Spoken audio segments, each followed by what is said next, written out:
Well, first off, thanks for coming. And this is, I'm still new to all this, but one thing I found out that I thought was really important, and hearing back from people in the past has always been, well, it seems like a lot of stuff's going on in Montgomery, but we really don't know what's going on because everything really ties back to local.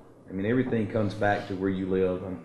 I've lived in Phoenix City, the Lee County portion, my entire life. I served 3 years prior to winning the special election last January on the city council, so I kind of got some of the local experience, and now adapting after 15 months in Montgomery. And we had 2 weeks off, which is, I'm learning real quick. Isaac's kind of is the senior member of the house sitting up here with me and Joe. I feel like I'm about 4'7" sitting between these two, by the way. I feel secure, by the way. I guess that's a good thing. But we, with 2 week break, I was thinking what we could do to bring back where we are. And I told a lot of you guys when we were campaigning, a lot of you just know me outside of campaigns. I don't do this for politics. I have a full-time job. I do it to get back. And maybe I'm crazy enough to think I can still make a difference. And as long as I think I can make a difference, I'm going to keep doing what I do, as long as I'm given the opportunity to do that. So, y'all know, I said it the other night, we had one in Crawford. We had 41 people at Crawford, so we're going to be butting up against those numbers the other night.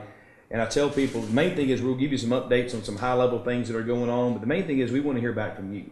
We want you to ask questions, and it's not just what's going on in the state. With the mayor and council here, if there's something going on with Smith Station you want to know, if there's something going on with the county, this is your chance. I mean, so I want to make sure that we're giving you the facts. I tell people, when we leave events like this, we may not agree on everything, but I promise you're going to know the truth. You're going to know where I stand, but you're going to know the facts as well, too. And I think that's very important, because I find out too many times the gorier the details and the more quote unquote juicy it seems on social media, the more out we are to believe it. So we want to give you the facts with that. And this is being taped tonight for cable TV of East Alabama, so it's not live. I hope that doesn't scare you away from asking questions, because we want to make sure nobody leaves here with anything they wish they would ask later when they get in the car. Ashley from Channel 3 is here. She did really good the other night in Crawford, so we let her come back again.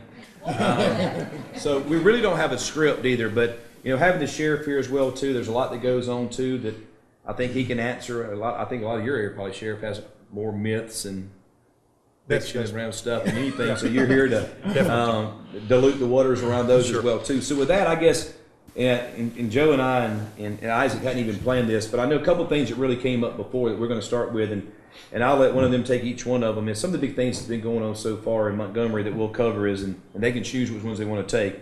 See, like everywhere we go, everybody asks, well, what's going on with the governor? That's number one. Number two, everybody asks what's going on. Where are we with the prisons? I mean, that's the prison bill's been there for a while, so we want to touch on that.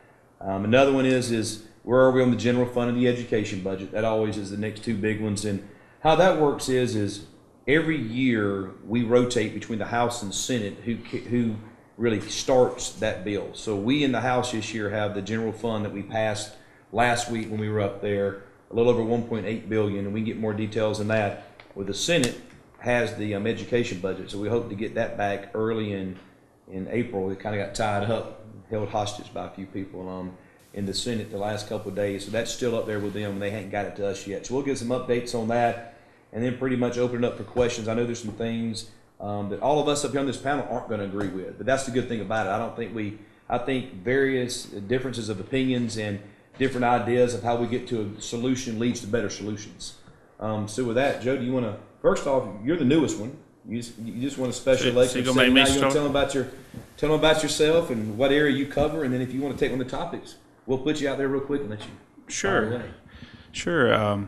Again, I'm Joe Lover, and I'm the one of the newest. I'm the, I guess, 103rd in seniority, I guess, out of 105. So when we're done for the day, I usually have to vacuum and clean up when we're done. So as a new guy, but which is fine with me. At my professional life, I'm a firefighter with the city of Auburn, and I've been doing that for 20 years. And I've always had a call into public service, and that's how I ended up in this seat. And most of my district is Auburn, a little bit of Opelika, and a little bit in the county, but I approach every issue as it affects all of Lee County and most of East Alabama, because what's good for everyone's good, usually good for my district as well. So try to look at it from that standpoint. I just took office. This is my first session, so Chris has been very good at as being a guide with some things, and Isaac as well. And First couple of days there, I was telling Chris, I said, I'm going to need you to show me around here. And he said, sure, when you get a bill ready, we'll take you and walk through the process. And I said, no, seriously, I need you to show me around this building. There's no how-to booklet coming in a special election. You have to figure it out yourself. So it's been a lot of interesting moments. The one priority for my district and one focus I've made it is to work on the education budget. And I was fortunate. The first thing I did when I was elected was I met with the new speaker, Matt McCutcheon, and made it a priority for him that I would like to be on the education budget committee. And he knew that was a big ask as a freshman, but he knew the priority for our district. And fortunately, he made that happen. And a lot of the things, we've had several issues come up, but one thing that I've been fortunate enough to work on with Chairman Poole from the education budget is working on some things to where when the budget comes down from the Senate, whenever they decide to turn it loose, we'll be able to key in some points to make sure that areas are hitting and that need to be hit. The education budget's in decent shape as far as a budget standpoint. We're not looking at a lot of cuts. There's some small reprioritizations that always happen, but one of the main things I've been doing, like I said, was working in the background, working on some of the budget items. So, yeah, I mean, and I think that's, and the follow-up on what he said is I think it's important for people to know, too, how we're, from a budgetary perspective, set up in the state. We're one of only 3 states left in the United States that actually still have a separate education budget and a general fund budget. So it happens. So let me preface it before I say this. You know, it makes it. A lot of times you hear, well, they took from the education budget to do this, and they stood up the general fund budget with this. Well, the unfortunate thing is hundreds of years of differences of opinions have led to where we are today with the 2 separate budgets. And the only way I can give it to you would be like you took 2 balls of yarn and just threw them out as far as you could, and then tried to wind them back up. That's what our budgets look like separately. So that's kind of what we're trying to go through now. We have some task force together to look at what we're doing, because the education budget, and I asked this the other night in Crawford, nobody got it. So we're going to see if anybody here can. And Butch, you're not allowed, or Ashley, you're not allowed to. I'm answering this since you know the answer already. You've seen the tutorial. If you had to say for the education budget what the number one generating revenue-wise is that gives money to education, what would you say it was? What would be the number one driving generator? Sports. Now, what do you think? The other night they said sales tax. It's not. It's income tax by a long shot. So that right there, as you see, unemployment goes up or down. That's going to give you a direct line of what you can anticipate in the upcoming year's education budget. So what I learned from that was, on a local level, Mayor Dellinger knows that before, and now Mayor Copeland's finding this out, and I learned on the city council, you got beat up when you would waive local taxes to try to get businesses to come. But number one, you can't waive the education taxes. So you need to give your local city councils a break when they do that, because if they're going to waive some fees and taxes and stuff that's going to generate 50, 75, 100 jobs for a business, keep in mind that that's 50, 75, 100 people that's going to be filing income tax that's going to drive money going to the education budget in the end. The education budget that we passed last year was my first time getting to do that. I was fortunate to get to vote yes on one that wasn't down in money. It was a 4% raise for our teachers, and we understand what PHIP did as a separate choice they made with the increase in insurance. But last year's education budget was the largest budget, education-wise, in state history. I'm correct by that. That's right. And we're projecting, correct me if I'm wrong on this, about a $90 million increase from what we saw last year. Now, $90 million out of billions and billions is not a lot, but still is trending in the right direction. That tells you that unemployment rates are trending in the right direction. More people are filing income tax. I think that's a good thing you tie them together. So the other side of that is probably the most convoluted thing I'm finding out is the general fund budget. We passed a general fund budget of a little over $1.8 billion last week. And that's a lot of money, but when you take it into account, and keep me honest on this, the full general fund budget is a little over $4 billion, about $4.2 billion. But the problem is, am I right on that? It's actually more than that. It is that? Mm-hmm. So the $1.84 billion that we passed last week is all we can vote on. Everything else is already allocated and appropriated out. So that's over 80% of your general fund budget is already spent before it comes in. No matter how much it goes up or goes down, it's spent. Those are some of the things we're trying to untangle. The two biggest things that are killing us right now in the education budget, and I know that we'll talk about in a few minutes, is prisons and Medicaid. So let's just take Medicaid. In 2007, we funded Medicaid in the state $207 million. I take that back. How much was it? Yeah, $207 million. I was right. Am I $207 million? I thought it was No, I got it. $399. I'm getting my years messed up. $399 million. The budget we're putting together, we passed the other day, had $805 million in Medicaid. It is a trend that we cannot keep up with.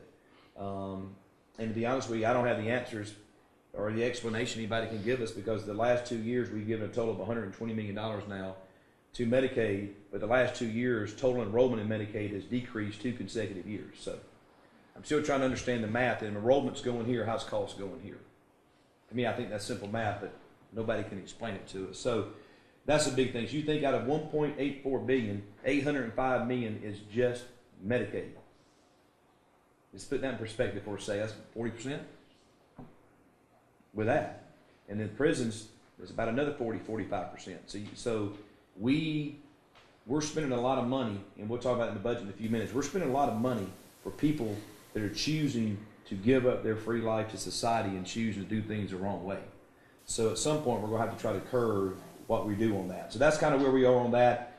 One of the big topics that came out of the education budget, the general fund budget this year, that was a little bit of I wouldn't say controversy. It's one of those things we'd love to have done, but we couldn't, was a pay increase for state employees. That was $19 million. And that's just $19 million we didn't have. I guess if there's any positives out of that, for the second consecutive year, we were able to fully fund what would be the CHIP, which is the state employees, bless you, insurance. We were able to fully fund that, so there was no increase. And that equates to about 2% last year, 2% in this budget. Also, employees are still eligible for merits. About 60% of state employees got a merit increase last year. And that's one of those things you wish you could have. But where we are in the general fund budget, out of that $805 million, and I'll leave it with this. We got a cliff coming in for us next year. It's just how far off the cliff are we going to go? We're going to go off at 1,000 feet, or we're going to go off at 5,000 feet.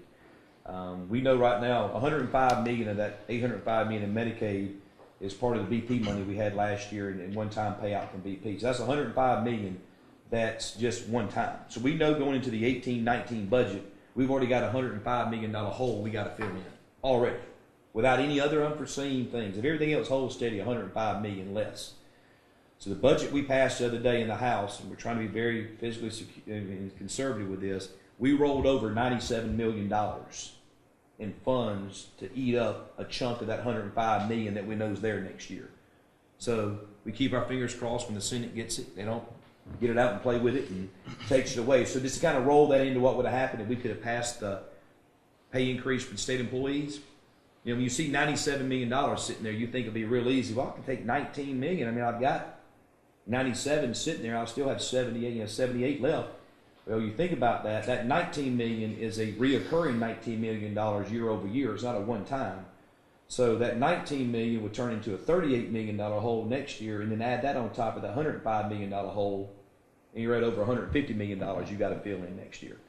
So we got to start thinking downstream more so than right here in front of our face if we're ever going to get out of this situation we're in financially. So, said enough with that. I'm going to let Isaac take on whatever topic he wants to take. Well, I guess I'll take on the update on the governor's situation. Since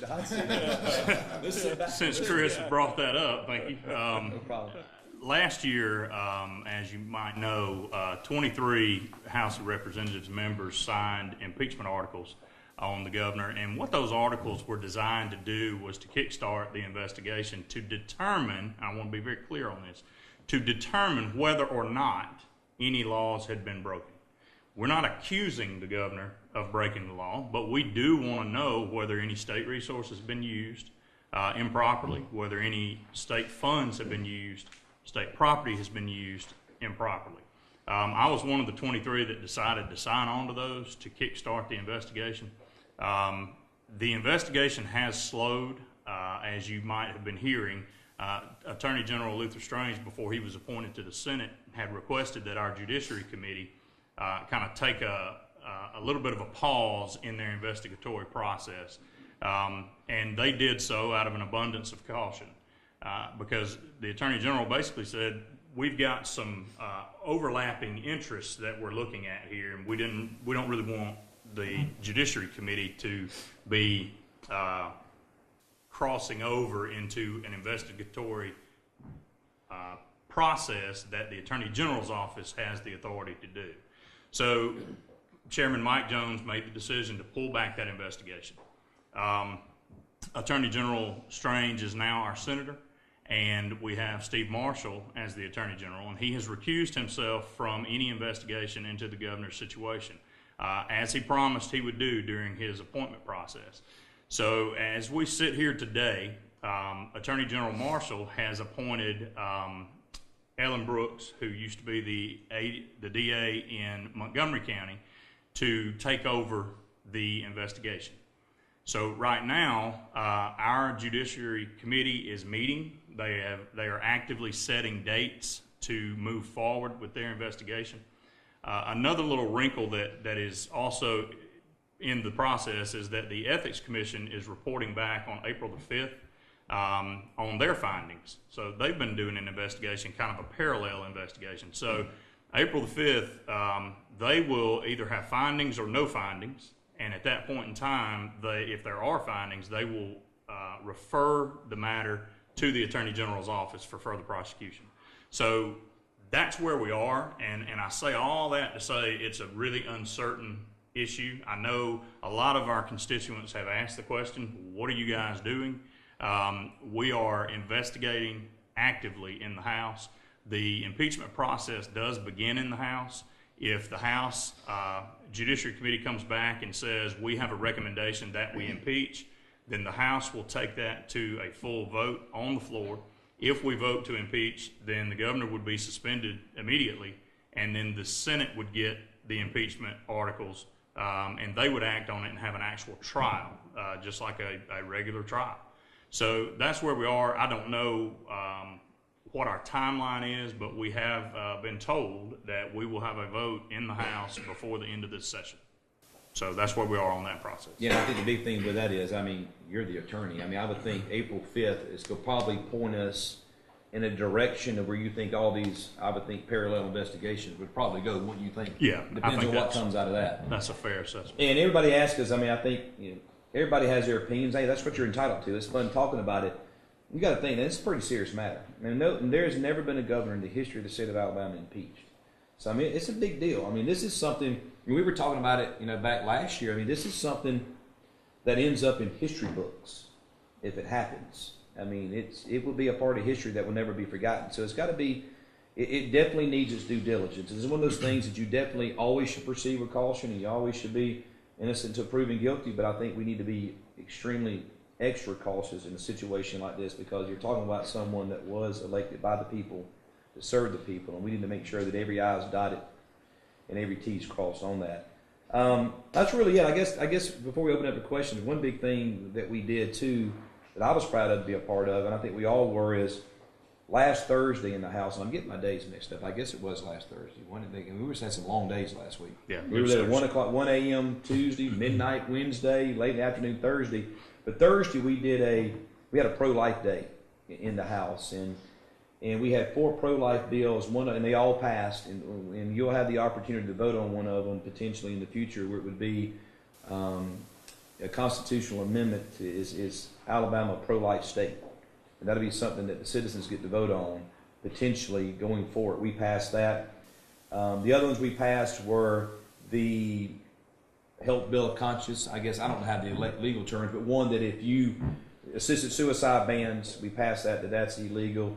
Health Bill of Conscience, if you feel like as a healthcare provider that as a service that you don't want to provide because it's against your beliefs or your religious beliefs, you don't have to, and you'll be protected from that. And then the other one is individual foster agencies.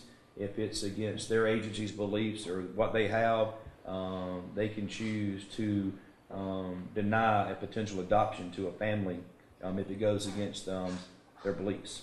So it kind of provides some protection around that. So all 4 of those passed the House by like 75 to 12, something like that. So that we did all of that. That was a long day Thursday, but we knocked all 4 of those bills out in one day and we moved on.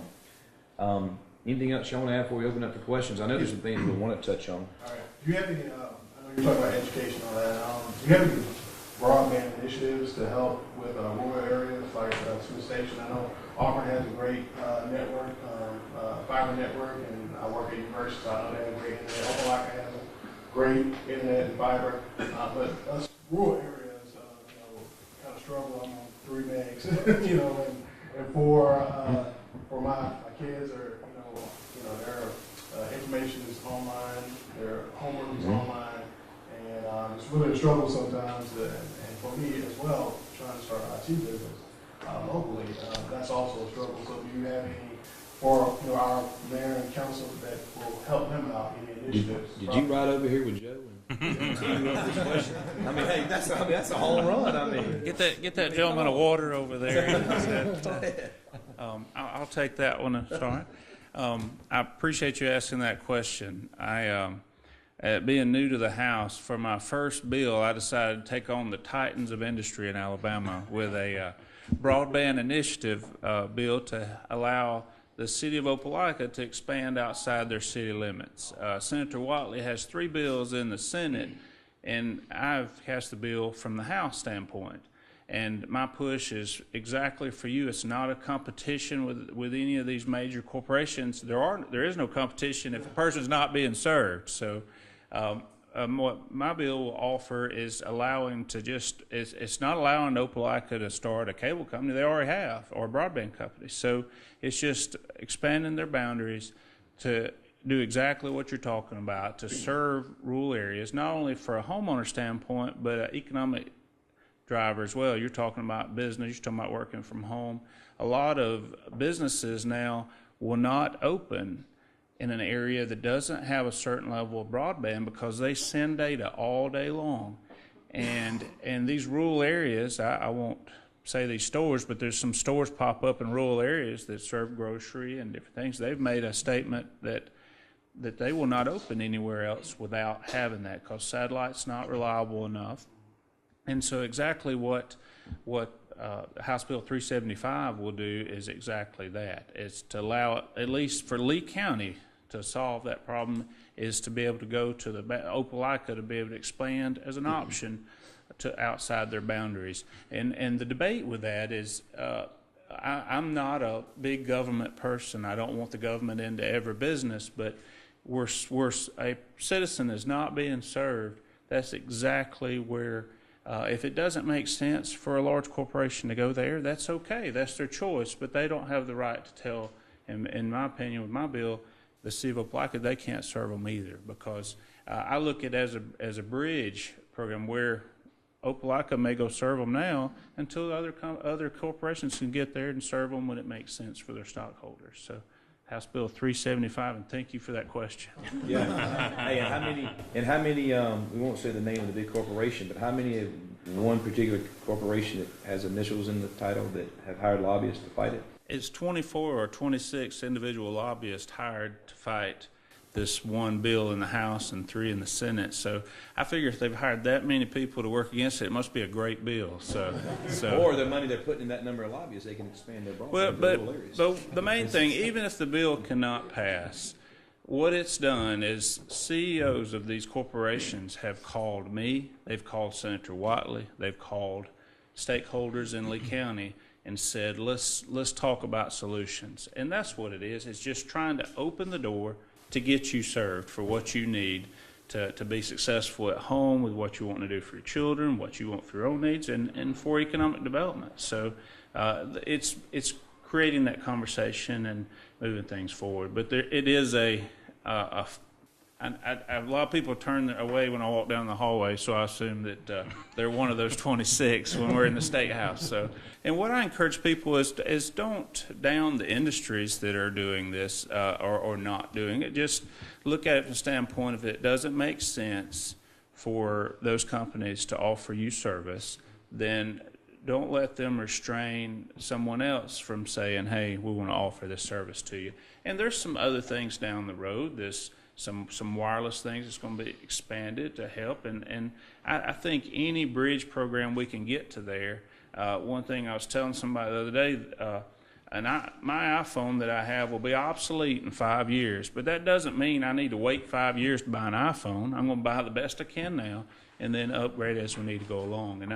And that's the way I look at that expansion and hopefully that bill, and hopefully it'll offer those opportunities, because it's not just rural areas, it's urban areas in the city limits of Auburn that just don't have enough homes per mile for those companies, and albeit great companies, have a lot of great employees and offer a lot of great things to the state. It just doesn't make sense for them to be there, and I fully understand it. What was your name now? And you'd asked about what you could do to help. Just continue to advocate and be aware. We've got a public hearing at the State House the first week of April, where we'll have some points that we'll go over, and as we move towards a vote, it may be we're trying to treat this as much of a Lee County situation, and Bill, just advocate to us and some of us that's not here that service Lee and Russell counties, and make sure we're on that team. That Because there help are the smaller other companies that serve other than the big AT&T that you're speaking of that typically gets all the CAF funding that comes with it. So there's other companies that would help as well. Sure. As far as offering help to those things, that what the House bill will do, it's not an allotment of funding. It's not a grant. There's some federal grants that corporations have had to help serve those rural areas. At least for House Bill 375, all it'll do is lift the restraints for the city of Opelika specifically. That's just one avenue, and there's other companies out there that will get there. And like I said, it's a bridge program until we can get there, there's multiple options. My goal would be that you'd have 3 options in front of your home that you can choose from, and that way it keeps competition pure, it keeps the product high, it keeps customer service high, and that's what we're all shooting for. But there's no funding mechanism of that House bill. All it is a release from the restraints of the city limits of Opelika. Hi, I'm LaTanya. I have a question as far as the children. Is there anything on the docket as far as bringing some type of recreation center here for the kids? I know they have the complex with the basketball and the baseball, but meaning year-round summer, having somewhere for these children to go for the summer, spring break, after school. I know they have after-school care, but is there anything in the talk about having just anything for these children, some type of center built where, they can just come in and sign in and have recreation? Yes, he and I will take that question from a county standpoint and from the city standpoint. At this point in time, we have a county rec board.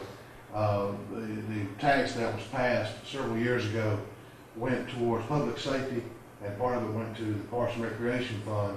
That's administered by a entity that's set up in the county, the Lee County Parks and Recreation, and they distribute that money. At this point in time, we do not have plans for a recreation center. At this point in time, we have plans to finish up what we have at the park right now, as far as like baseball fields and soccer fields at our park that we have. In the future, when that money is spent, we'll have to regain that revenue, and then in the future, certainly, we will look into building a boys club, girls club, YMCA, something along those lines. That is a futuristic thought, but at this point in time, we don't have the funds for that. I can add to this, we will this year have a fully funded pre-K program in the city of Smith Station that's furnished by the county school system. The school board approved that, so that will be a part, and some of that will roll over into the summer. I do not know the ins and outs of that, but that'll be a benefit for anybody below the age of first grade this year. That will help out in that. And I appreciate your question, and I'm sad to tell you the honest truth. We just don't have the money to build a facility like that right now. I'd like to ask you all about the House bill, the Religious Freedom Bill, I believe it is, that exempts churches from having to have any inspections of their workers or their sites. And I think this is a real disservice to the children in Alabama. And as you know, there's been you saw there was it was highlighted on 2020 a couple weeks ago, and is that up for a vote again or something I saw Yeah, well, that's actually House Bill 277, and I had that on the floor last week, and we carried it over. The bill sponsor carried it over, not because they didn't think they had support for it. It was when you got into the details and everything, and I'll let the attorney help me with this. But we just had some of the laws and enforcements and things that were in there were outdated. So they wanted to take it back, look at it, and make sure that, when this comes back up, and if it was to pass through, that all the codes and information that were in there, things that were enforceable, were the most accurate and up to date. I can tell you from my perspective on it, I was going to be voting yes for it as it came up, because I think it's important if you're dealing with any of our kids, no matter where you are. I think you should standardize from a background check to what you do with them. If you're handling our kids, I think you should have to follow certain things. And I think what was happening with this bill was you were finding some individuals, whether it was in their house or whether, we're not talking Mother's Day out, less than the 4 hours a day. But what we were turning into was you were finding some quasi daycares that were using the 501c3 umbrella of churches and opening up their own daycares and running it and making a profit off of it.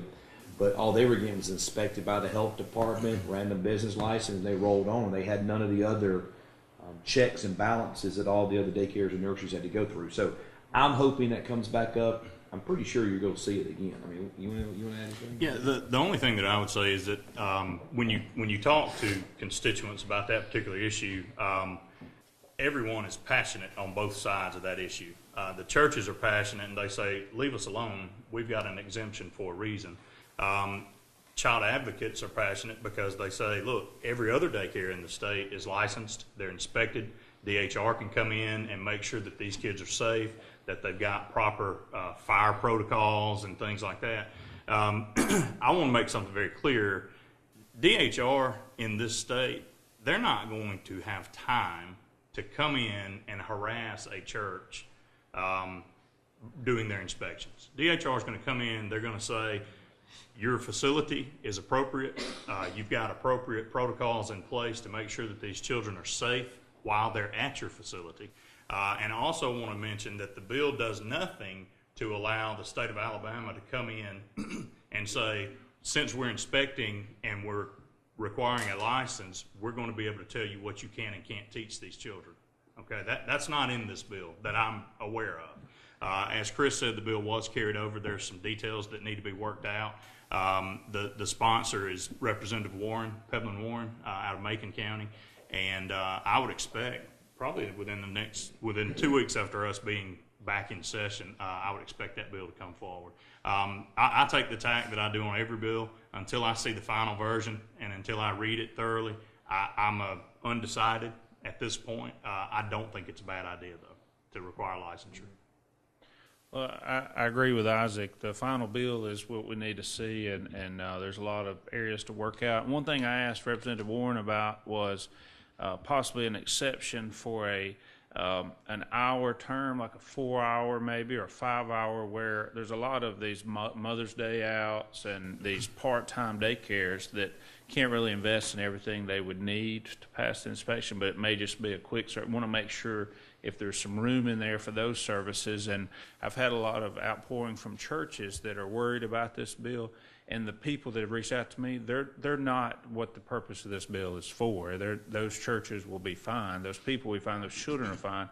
I think this will give the state a little more authority to be able to reach in to prevent those problems. We have some daycares that are attaching themselves to religious organizations just to get the exemption, and that's not what we need to hear. And so I'm wanting to see more of the details, and I think it was a little bit of a confusion of some of those details, and like he said, some of the antiquated laws attached to it.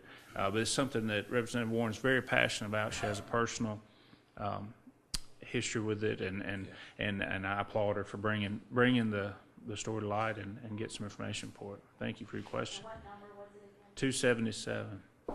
Hey, I'm Jim Malloy. I hadn't heard anything lately about the 6 cents gasoline tax for the roads and bridges. Is that on any agenda for the year? Well, I guess the 6 cent, I would say, is no. I hadn't heard anything else. I know the County Commission Association was looking at them sponsoring a 3% increase. 3 cents. 3 cent, yeah, 3 cent, not 3%. 3 cent increase. But we haven't, I don't even know where that is right now. I haven't seen anything else on that. I don't know that proposal has a sponsor at this time. Gary, you may be able to. I don't know. Okay, I have not heard that there's a House sponsor or a Senate sponsor for the county commission proposal at this point. And it's one thing to keep in mind with that too. We definitely do need to improve our roads throughout this state. Let's keep in mind, we still owe over $1 billion from A-Trip and ramp projects that went out just a couple of years ago. So if we do raise it and we get it, and we go off and borrow more billions of dollars we put in there, that's just going to accumulate more on top of it. You got to repay. So it's still about $1.5 billion outstanding for that ramp and A-Trip project from a couple of years ago. As a commissioner, my number one call is about our roads. And I've heard that some of the, I've heard some statements that y'all want to hear from those constituents. Well, those constituents feel like they elected me to be their voice. And they don't want to have to call an Isaac Gordon or Tom Watley or Chris Blackshear. They want to call me and talk about it. Right now, Lee County is on a 57-year resurfacing cycle. That means that 430 out there that was just resurfaced, my 6-year-old granddaughter will probably be drawing Social Security that's still there before that road gets resurfaced again. We have, and there's, I got research galore that I got from the county engineer because this is extremely important to me because it's the roads that we drive on. And they're not getting better, they're getting worse. The problem for us is that 15 years ago, asphalt was half what it is now. The last time that a gas tax was, the gas tax in Alabama was raised was 1992. We sit really low in comparison to other states, Georgia being one of them. Georgia is probably 16 or 17 cents a gallon more than we are in Alabama. So I push for it. I push hard for it. It to me is, and I know you say that you've already borrowed billions of dollars for A-Trip, and I get that. But this would be a revenue stream that would pay to continue to. Our roads in Smith Station have gotten better from A-Trip. I applaud A-Trip. That has done a lot. This second round would do even more. And I would tell you this, I'm 100% in agreement with it, and I was supporting one last year. So I didn't make the comment about the 1.5 billion saying that I'm not in support of it. I'm just throwing it out there to understand some of the other thoughts that are out there that, hey, we already have financial issues across this state. And how it works today with the gas distribution today, Alabama Department of Transportation, ALDOT, gets 100% of the diesel tax. Then the regular gas tax, where there's a 4, 5, 6 cent gas tax, they get the 40% of that. So out of your 200% of gas tax, the Alabama Department of Transportation gets 140% of it. The other 60% goes to your counties. Out of that, they give 20% to the municipalities for paving. The rest, the counties keep. So that kind of puts in perspective where the chunk of the money's going out. But Gary's right. I mean, 1992 was the last increase, and I said this the other night, and I'll say it nicer now since all the cameras are recording this on TV.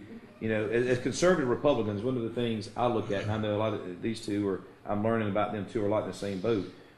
We look for ways to put money back in your pocket. How can we grow the revenue stream and put money back in our local communities, because that helps the local municipalities and counties grow. But we're to a point now where almost back conservative people like us back in the corner where you're trying to find cost reduction measures and ways to put money back in your pocket to. We're to the point where you're almost about to make some choices that goes against your beliefs and core values of not raising fees on things and not doing things because of the situation we're in. I mean, we're to the point where we want the gold standard of everything. We deserve the gold standard of everything. We really do. But when it really comes down to it, you're finding more and more people that want that gold standard, but they want it at the bronze price. Not willing. I mean, at some point, we're going to have to find that balance of being willing to truly want to pay a little more to get something a little better. And until, as a state, we come together on that, we're going to be stuck in kind of the rut we're in. And that's just my unsolicited opinion on things. Well, and Gary, I hear a lot of support within the State House of giving some things back, or at least doing it, looking at it, gas tax or a bond issue. And one thing that's important to me, in my opinion, is we can't just provide the funding to do the project. We got to provide the sustaining funding to maintain it, because you could 6-lane the highway between Phoenix City and Opelika, but you've got to have the money to maintain it for it to be a viable project. And I look forward to seeing some of those things built in as we go forward. Is to do the projects one thing, and build these beautiful roads and pave these roads one thing, but like you said, we've got to have the sustainable funding to maintain it. You know, we made a decision right after I got on the commission to suspend dirt road paving. And that was not a popular decision. We get beat up over it all the time. And that was one of the things that I mean about our meetings have gotten to where they're so focused on paving the dirt roads. But we're struggling to maintain the roads that we've got. And for us to go out and pave a dirt road, and unfortunately, it's the roads that, when I was a kid growing up here, the roads that were dirt that got paved are my biggest headache. They're the worst roads. They were just asphalt laid on top of what was there, and now we struggle with them. Lee Road 237 is one of them. 317 over here is another one. 288 is one. I can just name them on and on and on.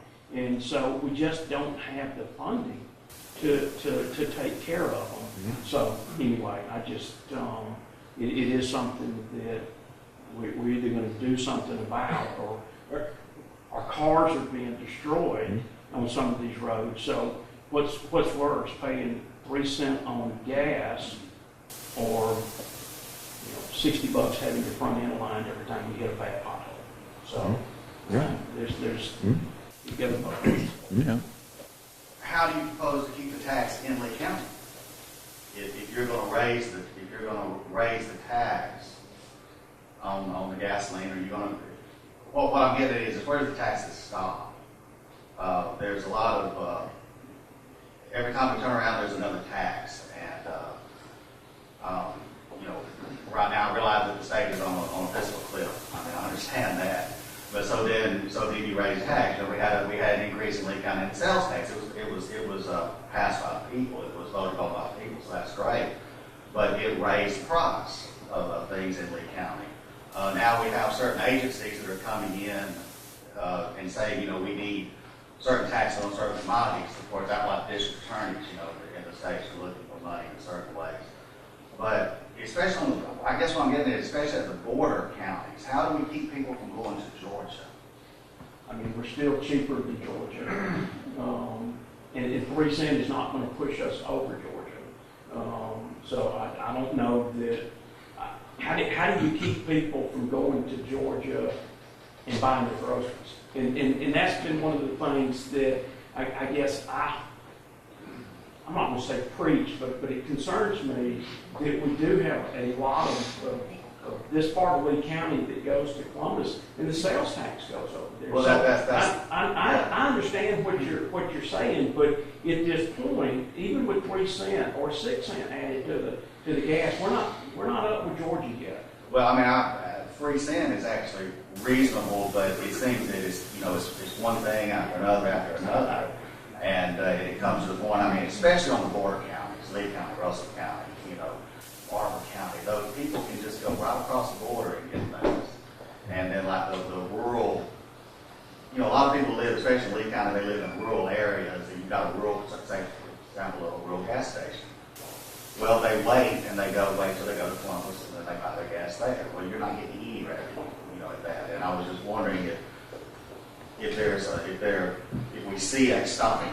Well, I can tell you from what the County Commission Association had proposed, they had a methodology that was mapped out that would equate it based on each county as it would be distributed across there. I don't have the exact formula on there, but it was based on population and stuff in there and everything. So it would be and the way I look at it, when you talk about increasing taxes or doing anything like that, I think you have to do them. You have to find the ones that are most fair and equitable when you do them.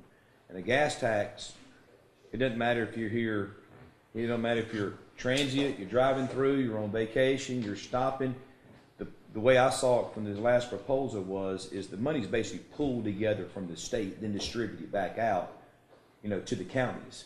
And let me just kind of real quick of how it works too. And this kind of is the difference between the mayor and Gary and them in commission, is municipalities can raise a tax or a fee at the local level through a first reading on an ordinance, and they can pass it by a majority of council.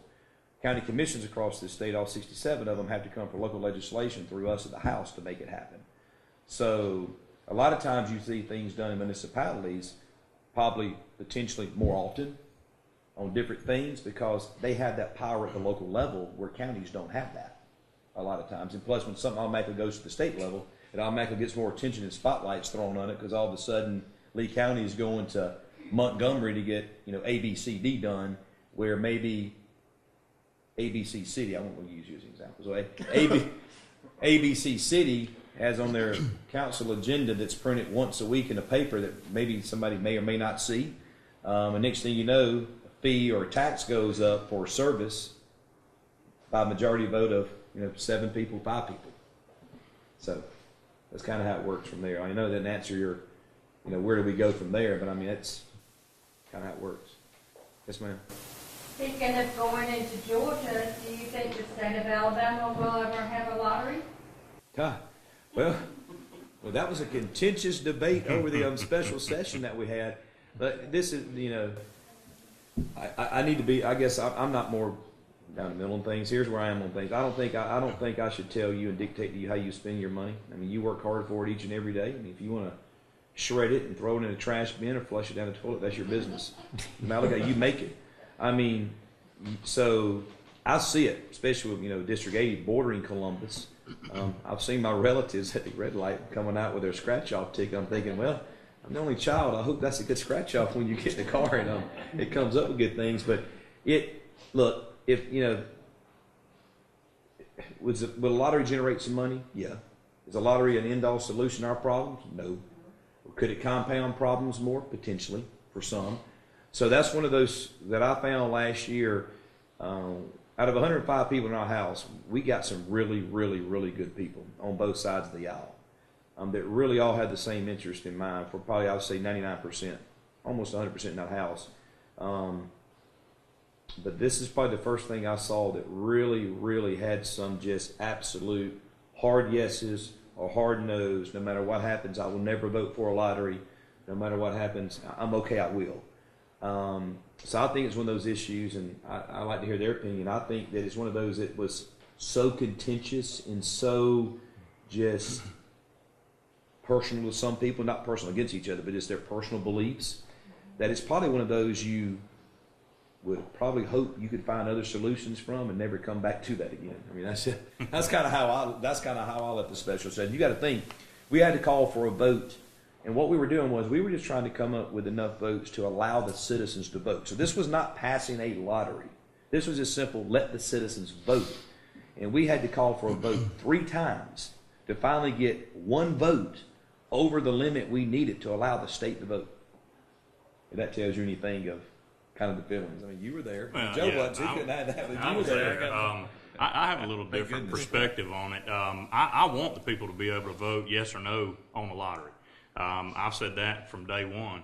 The problem that I ended up voting no against this lottery bill, and the reason is the bill that came from the governor's office was cumbersome. It was going to be put in our Constitution. In the Constitution, the first $100 million went straight to Medicaid. Now, the issue with that is that if the federal government renames Medicaid, phases Medicaid out, gets a different program or whatever, we've got our Constitution that has the word Medicaid in it. So we've got $100 million that we can't do anything with. So we have to come back to the people and say, we've got to amend the amendment that we asked you to do last time. So what I advocated for, which promptly fell on deaf ears, was there's also, when you're talking about a lottery, you have to make it legal through the Constitution in this state. But there's also enabling legislation that actually puts it in place. So we were going to have commissioners who were going to be appointed. We didn't know what their salaries were going to be. We didn't know exactly how they were going to be appointed. I had an amendment that said, hey, there's 7 commissioners, let's elect them. 1 from each congressional district. Let's elect them. And of course, that got shot down. But what you do, in my opinion, is you come up with the enabling legislation first. And that's hard because you've got all the details in that bill. So you'll fight and you'll fight and you'll fight on the floor. There'll be amendment after amendment after amendment. But that's what we're supposed to do. And put it into a bill and then say, ladies and gentlemen, this is your lottery. This is what it'll look like. Yes or no? And I think that's a much more proper way to do it so that you're not putting a lot of language in the Constitution. You're taking a word out or putting a word in. Actually, you put not. Lotteries are not prohibited. Right now it says lotteries are prohibited.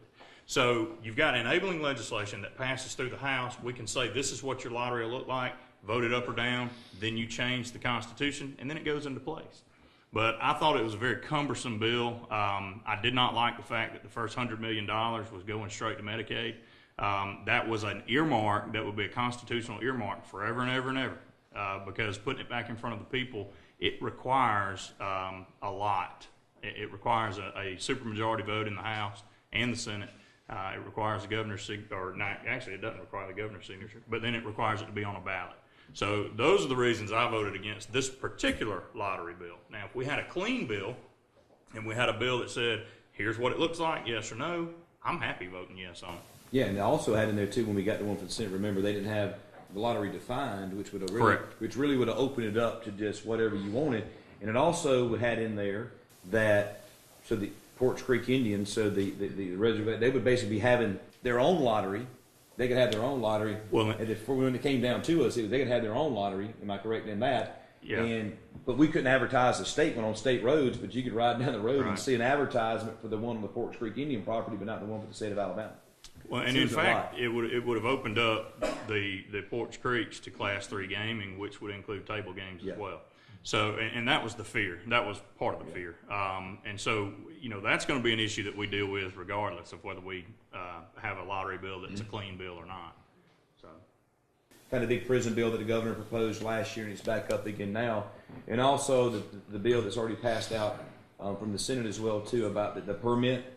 I mean, if that's something I figured somebody would ask on that. I mean, do you want to, I guess, Sheriff, do you want to talk about them? Because I can tell you, Joe and I hadn't talked, but I know on a couple of them, Isaac and I are on different sides of the coin on it because he's an attorney and automatically smarter than I am. No, that's not true. But we'll kind of talk through that and tell you what it is. Sheriff, do you want to? It's the vast majority of law enforcement in the state are in opposition to suspending the requirement for a concealed carry permit for a handgun.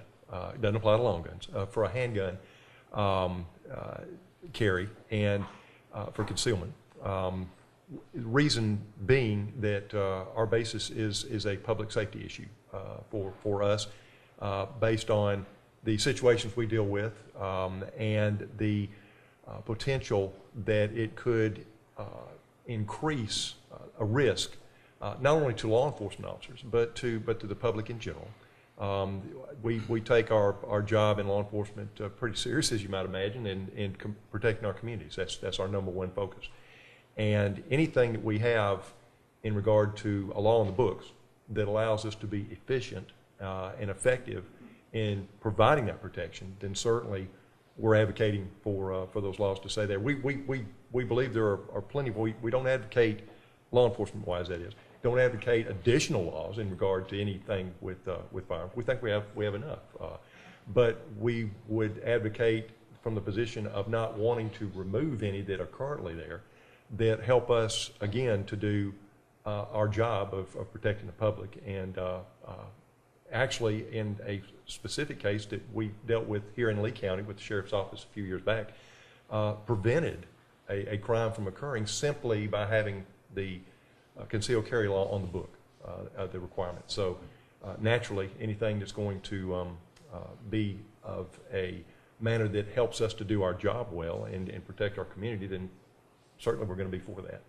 And that's our position pretty much on that. First off, my stance on it is I don't see it as a restriction of your Second Amendment right. I mean, look, I was raised around guns, the proper way to carry guns and how you should handle them.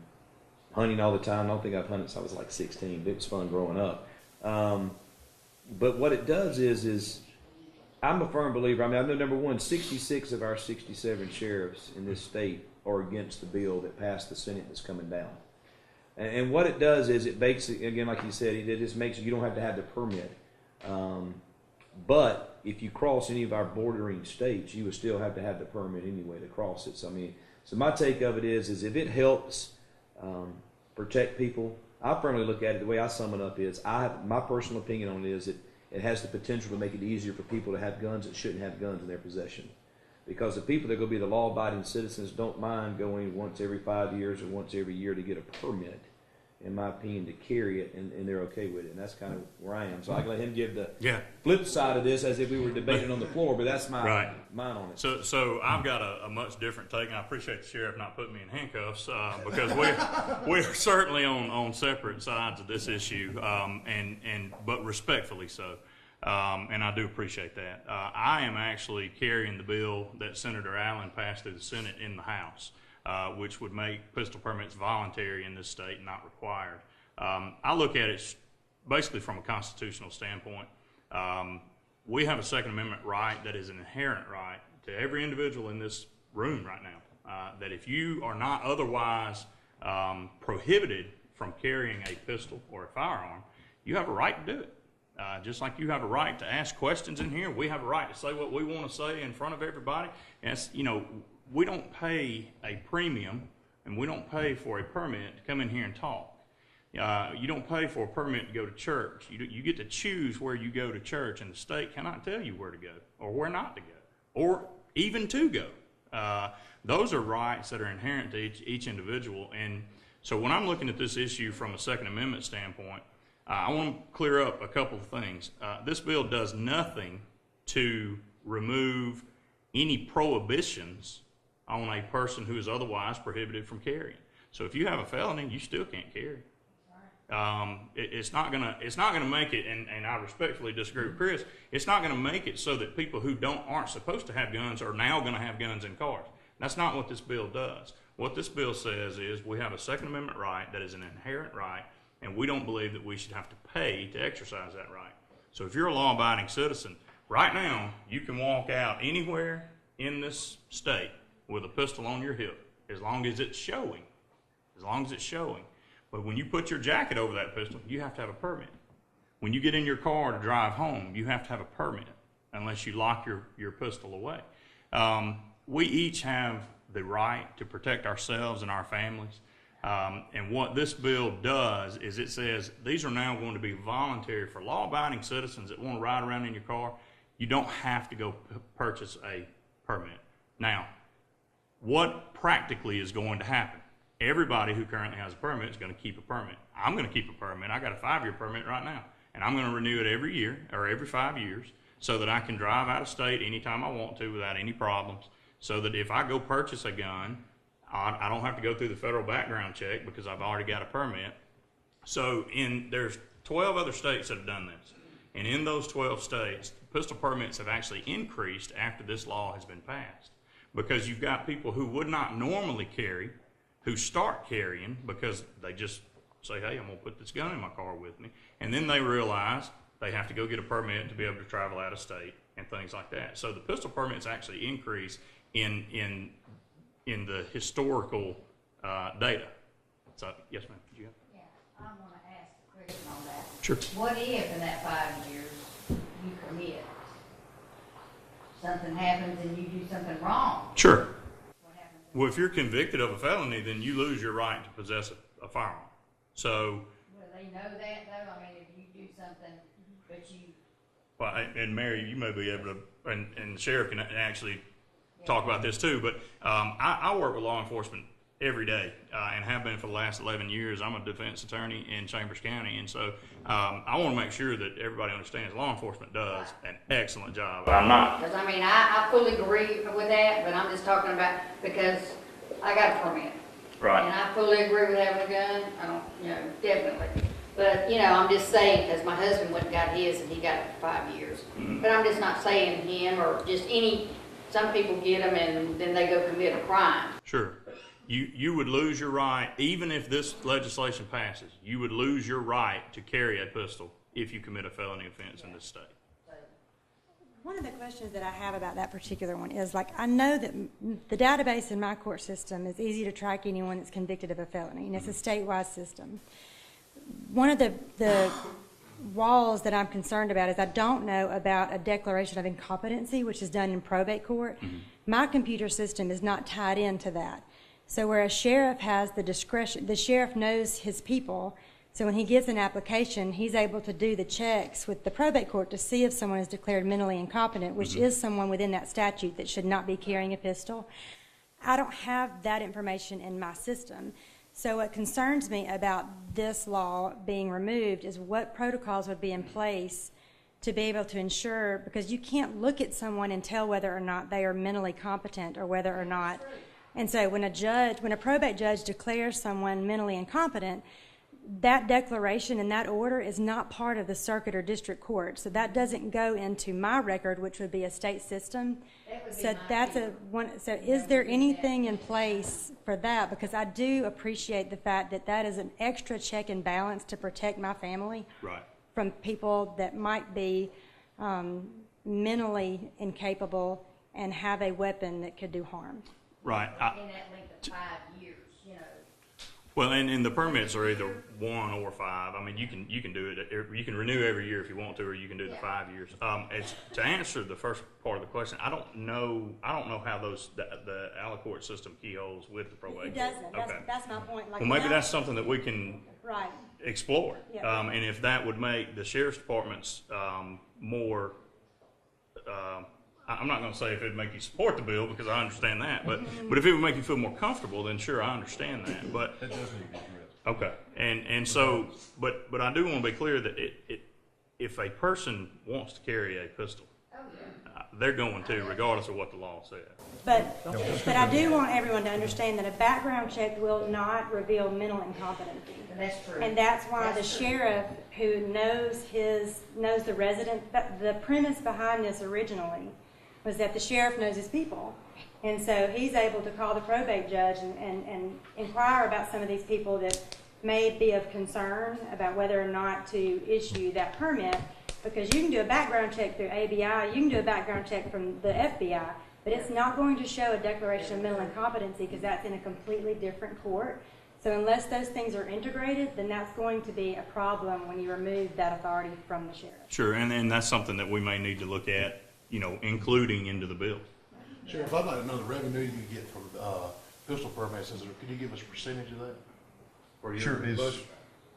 Percentage of budget? It's actually not inclusive in our budget.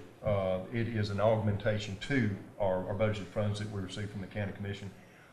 Those funds are a narrow discretion band required. It's restricted spending in regard to law enforcement purpose. It has to be used for that purpose and that purpose alone. It's an audited account by the state examiners whenever we get our audit. What we use it for are things such as bullet-resistant vests. We purchase automobiles, and a lot of it, probably the majority of it, goes for training and education of our deputy sheriffs and our corrections officers. That's where we specifically use it, and it is a great help to us in that regard. Thank you. I want to go back to the tax question that he had, not so much what he had, but I just had the privilege to pay my Alabama state income tax, and I'm proud to pay them because at least you make me some money. And I began to look through the booklet, and it's about 2 columns there of people that don't have to pay Alabama state income tax on retirement, or if you work for Joe's Funeral Home in Alabama, you don't have to pay taxes. Does anyone ever from the state office or anywhere look and say, why are we exempting this income from state income taxes? That's my first question. The second one, I come up here to pay my property tax, and I get this little thing that says, if you don't have taxable income over $12,000 or whatever the balance was, you pay no property tax. They exclude all retirement from income. So you have people retiring that's making, particularly a family, a husband and wife, making $30,000 or $40,000, don't pay any property tax. How do we do things like that? How does this happen? One thing I I'll answer part of it because I'm the new guy, and I've had a little eye-opening experience, and I've asked some questions in some committees and had some dirty looks by some of my colleagues if you don't ask those questions, meaning they're hard questions to ask. And one thing, we have public hearings in front of the Education Budget Committee of people that want to be exempted from paying the tax for whatever program they're doing or whatever corporation they are, because they impact from an educational standpoint, but they also have a for-profit component. And I asked the question, what's the exact figure of how much we exempt in a year? And there's not a clear answer to that. And I think when we all, I can speak for this trip here, I feel that when we ask about any new tax, the first answer is no, and then we have to work our way back from there. But as we work towards being fiscally responsible, some of those questions will have to be asked of where are those. Now, there's some great exemptions out there that turn into profit centers by creating opportunities of economic growth, which in turns back into to taxes that help fund the cities, help fund the counties, and help fund the state. But I agree there are some out there I don't know that we could address retirees or some that make the lower incomes, but there are some people in the state that are exempt on their taxes, and I think a lot of people just want to know why. The brick and mortar sales tax is declining revenue stream, right? I mean, we agreed on that. That's what I understand. I understand the first foray into internet sales tax brought in like $50 million, and that's just hitting the big boys like Amazon. Is there legislation in place for the Revenue Department to expand that? Or, I mean, are they behind, or do we need legislation to put them into place so they can collect that? Because that's the growing sales tax revenue stream. Right. Now, the Amazon issue, we passed a bill that would allow Amazon to voluntarily turn that tax over to the state, if I'm thinking correctly about what you're talking about. And so what it did is it locked Amazon in, I think, to an 8% rate. And so Amazon says, all right, we're not required to do this, but in order for us to lock in at that 8% tax rate, we will voluntarily collect the tax from the consumer and turn that tax back over to the Department of Revenue. Now, my understanding, and I may be wrong on this, and you could probably answer this a lot easier than I could, but my understanding is that any sales tax legislation that would kind of open the door for all internet sales would have to come from the federal level. Is that not accurate?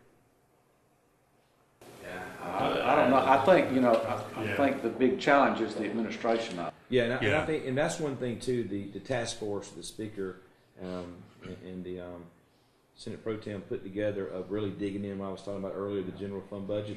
What we found out is we still have a lot of things in place for corporations to pay taxes, but they're outdated.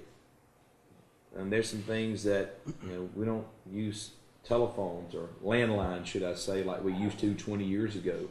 I mean, we were still taxing off landlines and things like that and not having the most up-to-date, accurate cellular type tax on things. So a lot of the things on the books is it gives the perception that we might not have stayed on top of things over the years. Again, this is my 15-month perception on things of we haven't adapted some things, and it's not increasing taxes like we said before. It's just making sure that the taxes that have been in place and the rates that have been in place change with how the services change as times go along and things advance with technology-wise and stuff.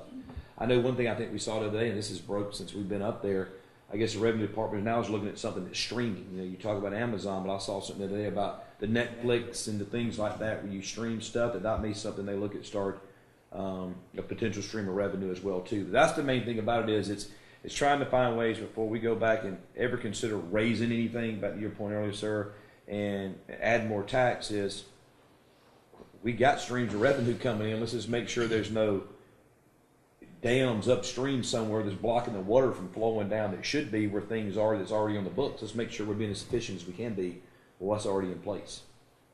So there's more to come, and they're working consistently on that. Have been 6-7 months now? Yeah, they've been working on that. For you. What do you feel about repealing the sales tax on food then. Well, I haven't, so I'm going to use Isaac's words for my opinion on this one. Thanks, The Chris. devil's in the details. I haven't seen it yet, but my off-the-cuff response is education's struggling already. It would be great to remove the food tax one day. That's almost $300 million gone like that from education. How do you make that up? I mean, it's that simple. I mean, that's where I am right now. I'm not going to vote for anything that's going to remove $300 million from education. Bottom line. That's simple. Unless you can codify a way behind it to replace it and grow it. As we wrap this up, 2 weeks ago I went to Montgomery for a conference, and I had the ability to go meet these guys as they were working, and you have to go up there and page them, and they'll come out and visit with you. And I met with Chris and Isaac, and what was amazing to me though was I was a mayor there, but there was a line there that had a rope, and I actually, what is that line for? It was for lobbyists. And that lobbyists are paid, they stand in line to talk to these guys. My point with that is before they leave the day, make sure you meet them, ask them for a card, because they get lobbyists in the ear all the time. I need this, I need this, I need this. But what they do care about is your opinion.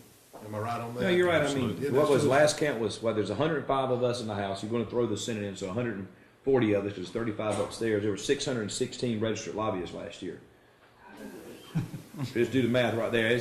I'll put it this way. I walked in my first day last year. I didn't have the luxury like Joe of having a couple of months to get adapted and meet people. I was going, and 7 days later, I'm getting sworn in. And I promise you, I'm walking in, and those people already knew who I was. And I'm still learning people today, almost a year and a half later. But my main take of it is, you know, my lobbyists, and this isn't just political speak. Y'all know me, it's true. You guys are my lobbyists because I live in this community with you. And when I make decisions, and Isaac touched on the second day, when we vote for things, whether it turns out being good or bad, it affects us too. You know, we live here too. We live in these communities, and I can learn from these other two guys I've already picked up on too. They're just like me on this. We're not going to do anything that we don't think is right. And I think the biggest thing that we can do as well too is personally for me, is I'm not always going to make the right decisions in the long term, but I'm going to make decisions I think is right based upon the information I have at that time. But I'll be the first one to come back and tell you if, hey, I probably should have went the other way on something. I think that's what we get better at too, is being able to admit that, hey, we might have took a wrong turn about 10 miles back, so let's retrack and get back on track. But working with guys like this, make it a lot easier. And I can tell you, a lot of the bad stuff you hear about people in politics, it truly does, you know, all I can ask is don't let one bad apple ruin the entire bushel, because I promise you, you got a lot more good people at the local level and the state level that are doing things for the right reasons than you do not. And that's just, I'll be quiet now with it. Thank you all for coming. Thank you for spending your time. Thank you, Doug.